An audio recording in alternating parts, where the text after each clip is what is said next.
Duties to employers has three standards: loyalty, additional compensation arrangements, and responsibilities of supervisors. Before we go into the details of these standards, let's just take a step back and understand where duties to employers fits in the context of the 7 standards. If you recall, the first standard is professionalism, the second standard is integrity of capital markets, the third was duties to clients, and after duties to clients comes duties to employers. This position in the 7 standards is important. What this is saying is that for you as a member or candidate, integrity of capital markets is extremely important. After that comes duties to clients, and only after duties to clients comes your duty to the employer. The duty to the employer comes above your own self-interest. We'll discuss this in more detail shortly. Standard 4A, loyalty. In matters related to their employment, members and candidates must act for the benefit of their employer and not deprive their employer of the advantage of their skills and abilities, divulge confidential information, or otherwise cause harm to their employer. Let us start here by putting loyalty in context. Say you work for an investment management firm and you have committed to work 45 hours a week. In those 45 hours, you need to give your entire skills and abilities to the employer. And you should not do anything that will hurt the employer, in the sense that you should not divulge confidential information or otherwise cause harm to your employer. Taking this one step further, let's say you are trading using your employer's account and you are about to place a very large buy order. You are tempted then to place an order for the same stock using your own personal account before placing the trade using your employer's account. This is something called front running, and it is strictly unethical.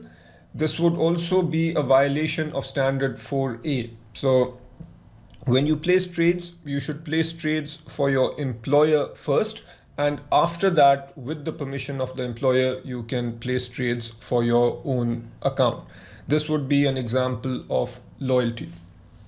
Loyalty, however, doesn't mean that in all matters the interest of the employer comes first. And I'm going to quote from the curriculum here. This standard does not mean that there is a blanket requirement to place the employer interest ahead of your own interests in all matters. For example, if you have important personal and family obligations, those should not be compromised because of your employment. And what you need to do is engage in a dialogue with your employer to make sure that you are contributing and giving everything that you have committed to give to the employer in terms of your skills and abilities, and say 45 hours a week. But then after that, you also need to take care of your personal commitments. Coming now to the guidance. Just like you have responsibilities towards the employer also has responsibilities. An important responsibility is that the client should not have any policies, procedures, rules, both written or unstated, which encourage any form of unethical behavior. If there is such a situation, then you need to encourage your employer to change those rules or practices.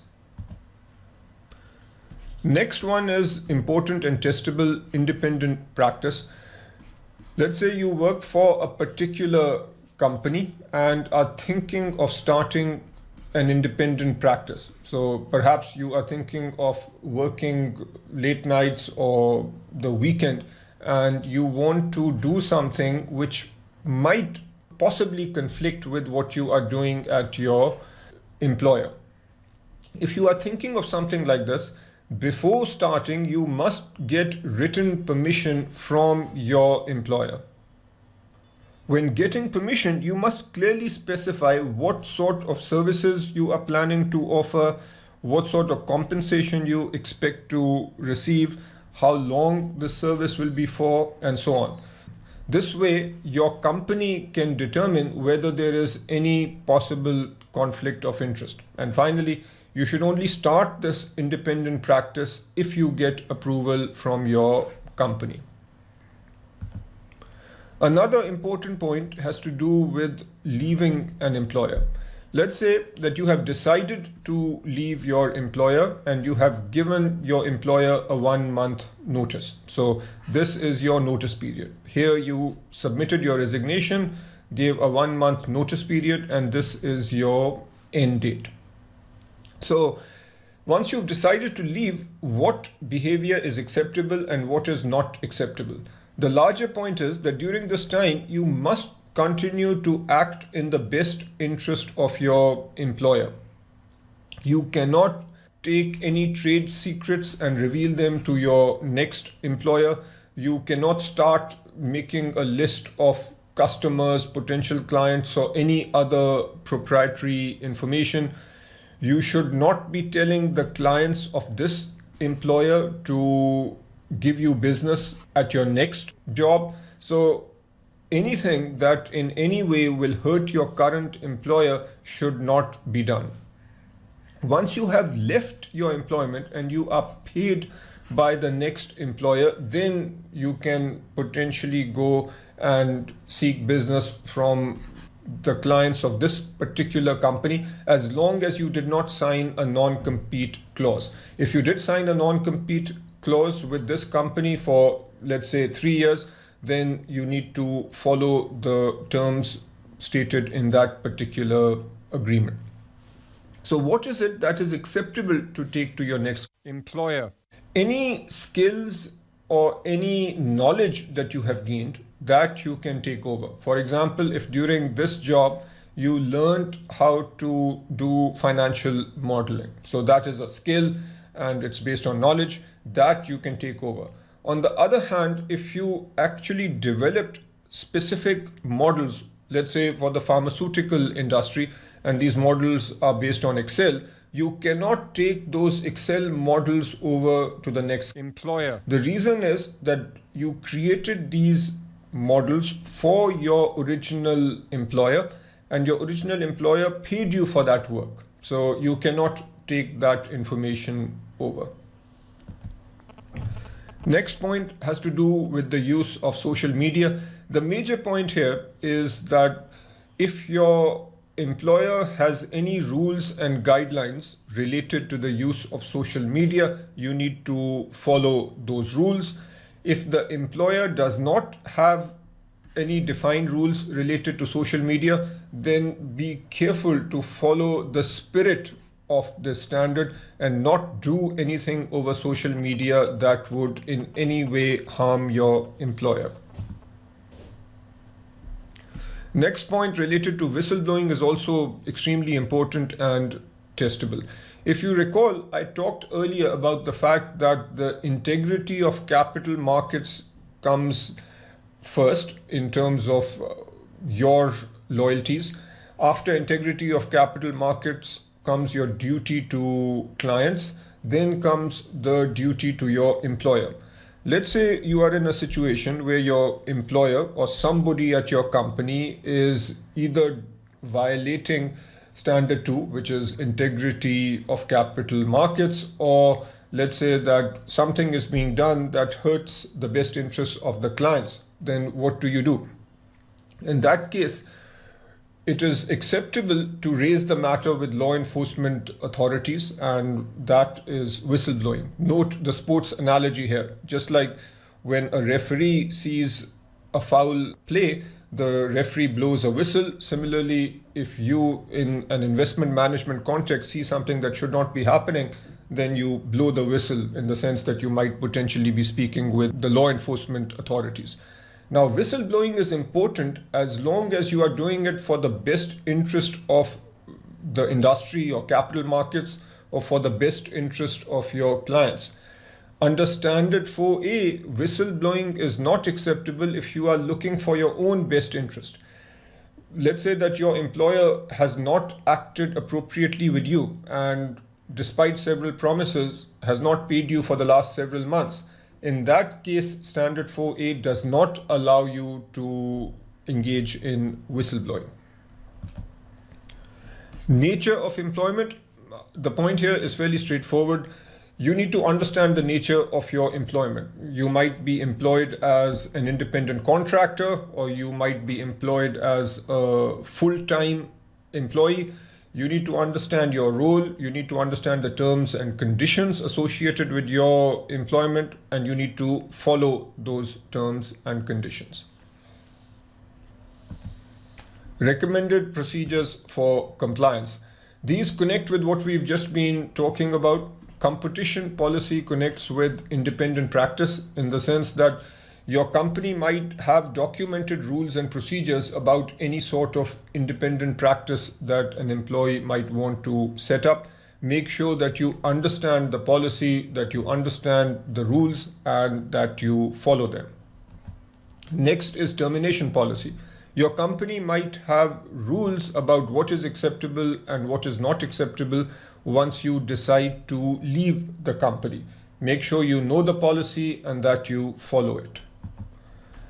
Incident reporting procedures connects with whistleblowing. Your company might have rules, regulations, and procedures about what to do when you see something wrong happening at your company. Again, you need to understand those rules and follow them. Let's say that your company does not have any incident reporting procedures. Then you should encourage them to set up such procedures which are in line with best practices in the industry. And finally, employee classification connects with nature of employment. A company might have different types of employees, full-time employees, part-time employees, contractors, and so on. You need to understand where you fit, and you need to follow the rules and the terms associated with your job. Standard 4B, additional compensation arrangements. Members and candidates must not accept gifts, benefits, compensation, or consideration that competes with or might reasonably be expected to create a conflict of interest with their employer's interest unless they obtain written consent from all parties involved. Let us first understand the context of this particular standard. Say you work at a company. This is an investment management company, and let's say that you are a portfolio manager. Earlier, we talked about the concept of an independent practice where you were thinking of starting up something independently over the weekend. This particular standard, Standard 4B, actually deals with your role in the context of the company. Say that in your role as a portfolio manager, a given client has benefited a lot from your work and is extremely happy with you. This client now wants to send you and your family on a very expensive vacation. So this is the sort of additional compensation arrangement that we are talking about. Another example would be that you use a particular brokerage firm, and this brokerage firm also wants to compensate you so that you keep sending them business. While this is questionable and something that we've discussed as part of some of the other standards, but just to understand, these are the sorts of additional compensation arrangements that are being talked about in Standard 4B. Independent practice was discussed in Standard 4A. Now, let's take the client situation. If the client wants to compensate you, what you must do is obtain permission before accepting compensation, because this compensation might create a conflict. Putting it another way, any compensation that might create a conflict must first be reported to your employer, and the employer then needs to allow you in writing before you can accept the gift. And just understand why this is the case. Your employer might have assigned you to several different clients. If you are accepting expensive gifts from one particular client, then that might compromise your behavior, in the sense that you might then favor this particular client over the other clients who have been assigned to you. And this is for your company to decide. That's why, as long as your company gives you written permission to accept the gift, then it is okay. Now, what does written consent mean? This actually includes any form of communication that can be documented. So as long as you send an email to your boss and he approves, that is acceptable. Another point to note here is that if you receive something, some form of benefit, be it monetary or non-monetary, that is not expected to create a conflict of interest. For that, we do not need to go through this process. The brokerage house that you work with sends you a calendar. Clearly, that's not going to create a conflict of interest, so that doesn't need to be reported.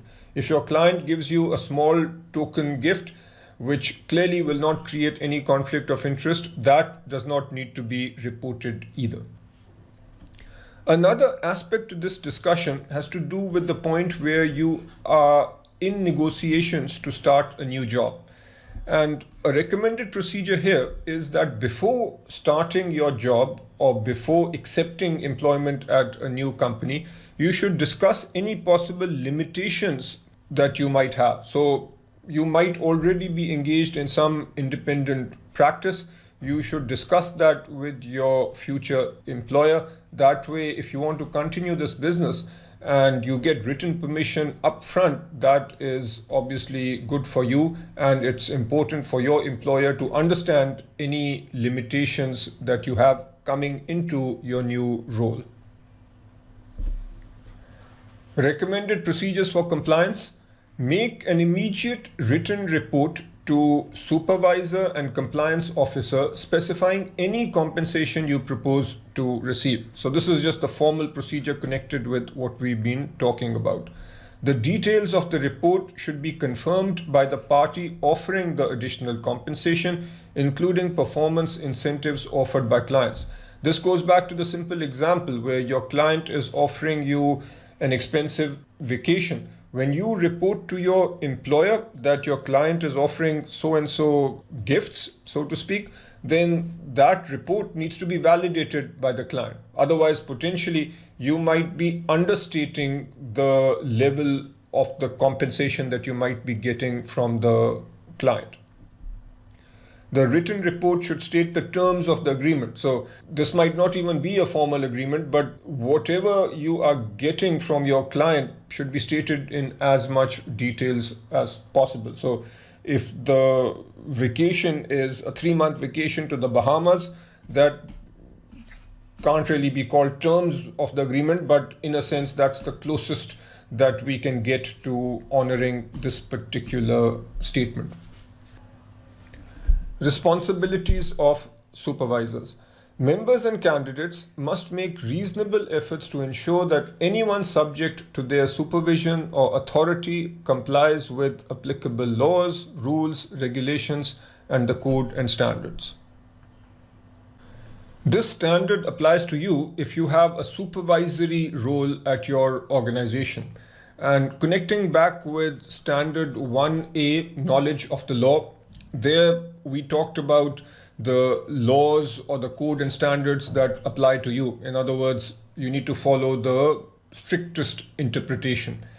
If you are a supervisor, then those who report to you or your team also then needs to follow the strictest law. So specifically, what is it that you need to do as a supervisor?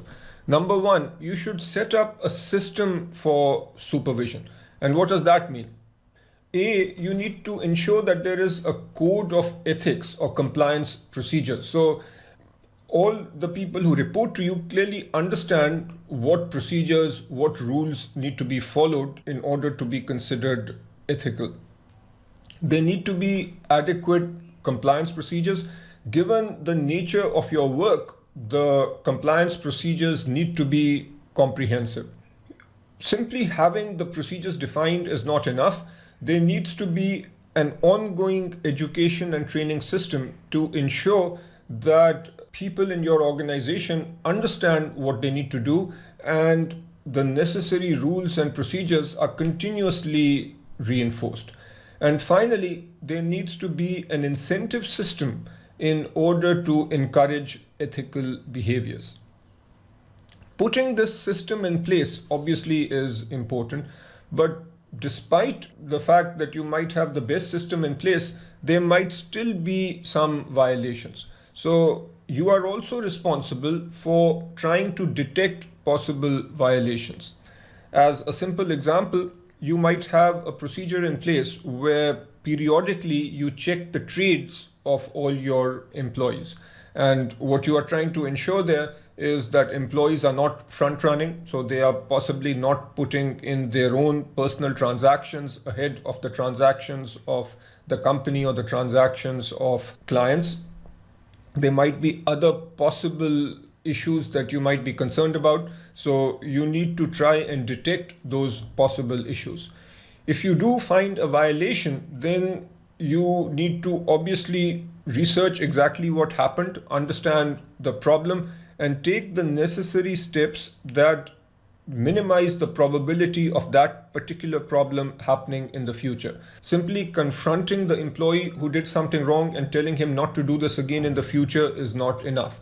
Or just telling the compliance officer or your supervisor of something that didn't happen right and leaving it at that would not be consistent with standard 4C. You have to take the necessary actions such that chances of those sorts of issues happening in the future are as low as possible. That is it in terms of standard 4C. And as I keep saying, you need to work through all the examples in the curriculum to properly understand how these standards need to be applied.